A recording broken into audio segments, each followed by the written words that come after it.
লজ্জা করে না? না, একটা নিরপরাধ প্যাটিস বিক্রেতাকে মেরে তার পক্ষে তার সপক্ষে আবার ন্যারেটিভ না পাচ্ছেন বিজেপির কুচক্রিমীরা? লজ্জা করে না? বিজেপি একটা আবার ন্যারেটিভ একটা ভিডিও না দিয়েছে, ওই ভিডিওটায় নাকি দেখা যাচ্ছে লোকটা নাকি চিকেন প্যাটিসকে মিথ্যা বলে ভেজ প্যাটিস বলছিল। আরে দাদা, বুদ্ধি অ্যাপ্লাই করুন, বুদ্ধি অ্যাপ্লাই করুন, বুদ্ধি অ্যাপ্লাই করুন। কোথাও লোকটা বলেনি যে হাতে যে প্যাটিসটা নিয়েছেন ওই প্যাটিসটা চিকেন প্যাটিস, তার বদলে তিনি ভেজ প্যাটিস বলছেন। আপনারা এই ভিডিওটাই দেখেছেন? যারা রাস্তাঘাটে প্যাটিস খান তারা জানেন একটা দোকানে ভেজ প্যাটিসও বিক্রি হয়, চিকেন প্যাটিসও বিক্রি হয়। ওই লোকটা যদি ভেজ প্যাটিস তুলে জিজ্ঞেস করে যে এটা ভেজ প্যাটিস তো লোকটা কি বলবে?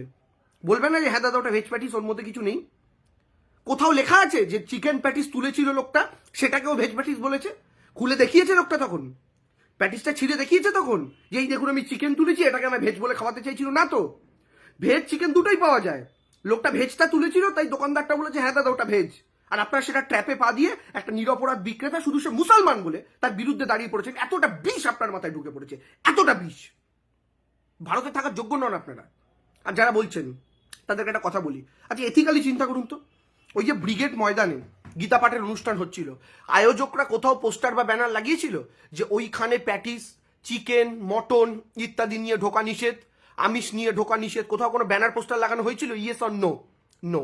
একজন সাধারণ মানুষ যিনি খবর দেখেন না, যিনি সচেতন নন, যার রাস্তায় 24 ঘন্টা কেটে যায় বিক্রি বাট্টা করতে করতে, তিনি একটা গ্যাদারিং দেখেছেন, সেখানে প্যাটিস বিক্রি করতে ঢুকে পড়েছেন। তার পক্ষে কি এতটা নলেজ থাকা সম্ভব? সম্ভব নয়। একজন সাধারণ মানুষ যারা দীর্ঘদিন ধরে কলকাতার ব্রিগেড প্যারেড গ্রাউন্ডে বড় বড় রাজনৈতিক সমাবেশ হতে দেখেছে, তারা ওই দিন 200-500 টাকা বেশি বিক্রির আশাতে ওই ভিড়ের মধ্যে যান।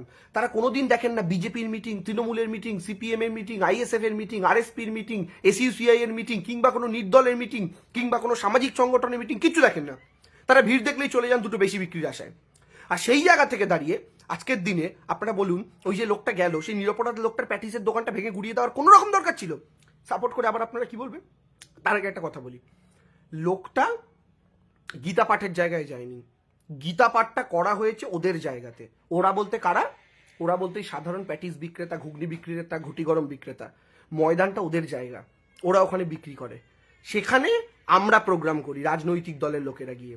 ফলে ওরা আমাদের জায়গায় এসে যায়নি, আমরা ওদের জায়গায় চলে গিয়েছিলাম, সাধারণ খেটে খাওয়া মানুষগুলোর জায়গায়। আপনি বলবেন আচ্ছা, এখনই কমেন্ট করতে যাবেন অনেকে, প্রকাশ্যে বলে। আচ্ছা আমার একটা কথা বলুন তো, গীতা পাঠটা তো বাড়িতে করার জায়গা, প্রকাশ্যে মঞ্চ বেঁধে 5 লাখ লোককে জড়ো করে করার জায়গা কি? এখনই একদল লোক কমেন্ট করতে যাবেন কেন? মুসলিমরা যখন রাস্তা ব্লক করে নামাজ পড়ে, মুসলিমরা যখন মাঠের মধ্যে নামাজ পড়ে, আরে দাদা এত মুসলিমদেরই যখন কপি করার আছে তখন ইসলাম গ্রহণ করুন না। কে না বলেছে? যান ইসলাম গ্রহণ করুন, হিন্দু ধর্মে থাকবেন না। সনাতন ধর্ম আপনি রিজার্ভ করেন না, কারণ আপনি সবকিছুতেই যদি মুসলিমরা এটা করে তাই আমরাও করব, মুসলিমরা ওটা করে তাই আমরাও করব বলে কপি করতে থাকেন, তাহলে আপনার ধর্মের কোনো সত্তা থাকে নাকি? আপনি তো সবটাই কপি করে করছেন, তাহলে ওই অন্য ধর্মে যোগ দিন। তাহলে কেন থাকবেন সনাতন ধর্মে? মুসলিমরা তো এক ঈশ্বরে বিশ্বাসী, আমরা কি এক ঈশ্বরে বিশ্বাসী নই তো? তা আপনি সব কপি করতে পারবেন? পারবেন না তো। তৃতীয় বক্তব্য, বাঙালির হিন্দুত্ব একটু অন্যরকম। বাঙালি নিরামিষাসী হিন্দুত্ব নয়। বাঙালির মা তারার কাছে শোল মাছের ভোগ চড়ে, বাঙালির পাঁঠা বলি হয়, বাঙালির শোল মাছ বলি হয়, এমনকি মা কালীর সামনে খাসির পাঁঠার মাংসের ভোগও দেওয়া হয়। এটা জানেন তো?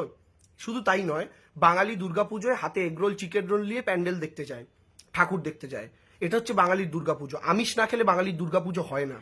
এটা বাঙালির হিন্দুত্ব। আর যে হিন্দুত্বটা এখন চাপানোর চেষ্টা চলছে যাতে আপনারা কেউ ট্র্যাপে পা দিচ্ছেন, সেটা উত্তরপ্রদেশের হিন্দুত্ব। উত্তরপ্রদেশ কি বাঙালির হিন্দুত্ব মানবে? মানবে না। আর বাঙালি হিসাবে আপনি নির্লজ্জের মতো ওদের চাপিয়ে দেওয়া হিন্দুত্বটা মানছেন। লজ্জা হওয়া উচিত।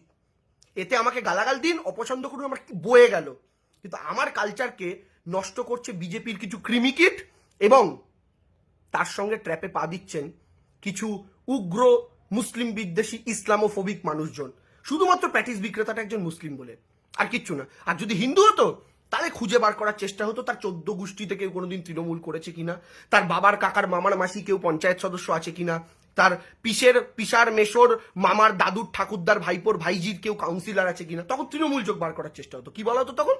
তৃণমূল হিন্দুদের অনুষ্ঠান অপবিত্র করার জন্য এই কাজ করেছে। আরে লজ্জা করুন, সাধারণ মানুষ, কোনো শক্তিশালী মানুষ নয়। একটা দোকান ভেঙে দিতে ক্ষমতা লাগে না, কিন্তু ওই লোকটার এই দোকানটা তৈরি করতে হয়তো 5 বছরের পুঁজি লেগেছে। আপনি লাত মেরে ভেঙে দিয়েছেন আপনার ঘৃণার জন্য। কিন্তু এটা মাথায় রাখবেন, ভারতবর্ষের বাইরে বহু দেশ আছে আমেরিকা, ইউরো, বহু দেশ মহাদেশ, সেখানে যদি এই হিন্দু ধর্ম নামটা শুনলে কালকে অত্যাচার হওয়া শুরু হয়, আপনার কষ্ট লাগবে না? শুধুমাত্র একটা ধর্মের ব্যক্তি হওয়ার জন্য এই অত্যাচারটাকে সাপোর্ট করছেন। গুন্ডামি তো কেউ করতেই পারে, গুন্ডামিটার বিরোধিতা করুন। এখন সিম্প্যাথি কুড়ানোর জন্য কার পা নেই হাত নেই সেই ছবি দিচ্ছেন। কালকে দাউদ ইব্রাহিমের যদি একটা ঠ্যাং খোড়া হয়ে যায়, তাকে ফাঁসির সাজা দেবেন না? আজমাল কাসাবের ফাঁসি দেওয়ার আগে যদি তার একটা ঠ্যাং খোড়া হয়ে যেত, তাকে ফাঁসিতে ঝোলাতেন না? তখন ডিফেন্ড করতেন একটা ল্যাংড়া লোককে এই করছে। আপনাদের লজ্জা হয় না? লজ্জা হয় না? ভুল ভাল আর্গুমেন্ট দিয়ে চলেছেন তখন থেকে। আরে করুন না গীতা পাঠ, কে না বলেছেন? কিন্তু প্যাটিস বিক্রি করা অপরাধ, আর এই গীতা পাঠের মঞ্চে বসে রয়েছে কে? ধর্ষণে অভিযুক্ত কার্তিক মহারাজ, যে মঞ্চে দাঁড়িয়ে গীতা পাঠ করাচ্ছে। আরে হিন্দু হিসাবে প্রথমে এটা নিয়ে তো প্রতিবাদ করুন। আপনার ধর্মটাকে নষ্ট করে দিচ্ছে, পচিয়ে দিচ্ছে যারা। বাঙালি হিন্দুরা না রামকৃষ্ণ, বিবেকানন্দ, সাধক বামা খ্যাপাকে ফলো করে এসছে। তাদের বাড়িতে বাড়িতে এই মনীষীদের ছবি, যাতে ক্যারেক্টার নিয়ে কেউ কোনোদিন কোনো প্রশ্ন তুলতে পারবে না।